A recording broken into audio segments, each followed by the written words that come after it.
How would you feel if you could find someone to love you like the Democrats seem to love illegal immigrants?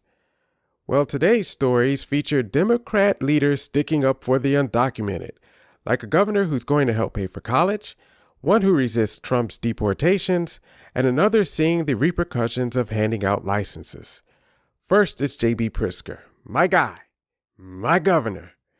He had a busy day recently, signed a lot of bills, 266 of them.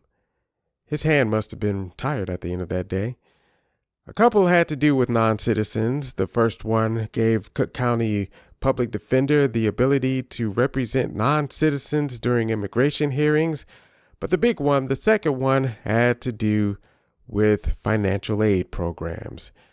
In 2019, Illinois passed the RISE Act. That's the Retention of Illinois Students and Equity Act. That allowed for illegal immigrants and DACA recipients to be eligible for state-funded financial aid programs. Now fast forward to 2025 and Governor Pritzker signs into law that non-citizens without lawful permanent residency on January 1st will be eligible for programs offered by local governments and public colleges and universities. Came across this while researching this, and it's the sponsors of the bill. Of course, all of them were Democrat. There were 9 of them, 7 from the state house and 2 from the state senate. And out of the 9, I counted 5 who were born to immigrant parents. At least 2 of them admitted that their parents were undocumented, at least for a time. One was granted asylum because he and his parents are from Vietnam, and his family fought in the Vietnam War. They came over in the 90s. So that leaves 3 where there are no mention. Hey, they're advocating for their best interests. Can you hate them for that? Oh yeah, by the way, the one from Vietnam, he's going to run for Congress, and there's a news clip I want you to see. This morning, we have learned that yet another candidate has entered the Democratic field to succeed Jan Schakowsky in the 9th Congressional District. America gave me a home. Now we must fight for its future. I'm running for Congress to fight for you and alongside you, because fighting for a better future for all of us is in my blood. That is Han Nguyen, who filed paperwork to run late last night. Nguyen represents parts of Uptown, Andersonville, and Lincoln Square in the State General Assembly.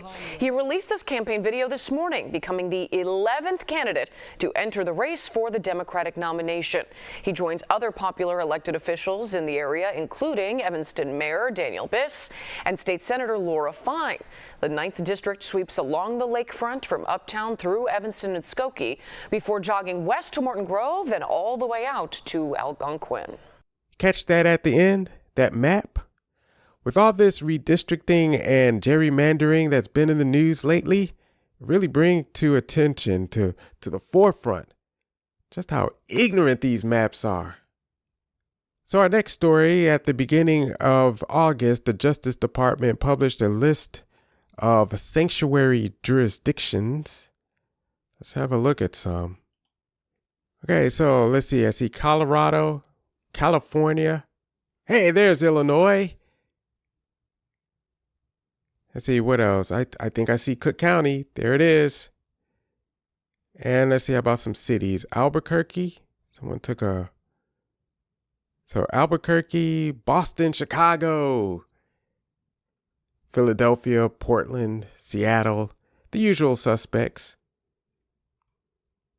Days later, Pam Bondi issued a threat. She said, "I just sent sanctuary city letters to 32 mayors around the country and multiple governors saying, you better be abiding by our federal policies and with our federal law enforcement, because if you aren't, we're gonna come after you." She said that with that deep voice too. She added, and they have, I think, a week to respond to me, so let's see who responds and how they respond. It starts at the top, and our leaders have to support our law enforcement. Well, Mayor Wu wasn't taking that crap, so her response was, The U.S. Attorney General asked for a response by today. So here it is.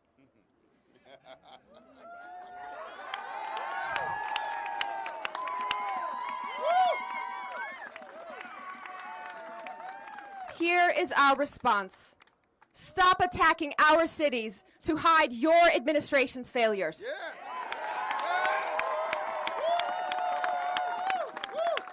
Unlike the Trump administration, Boston follows the law. And Boston will not back down from who we are and what we stand for.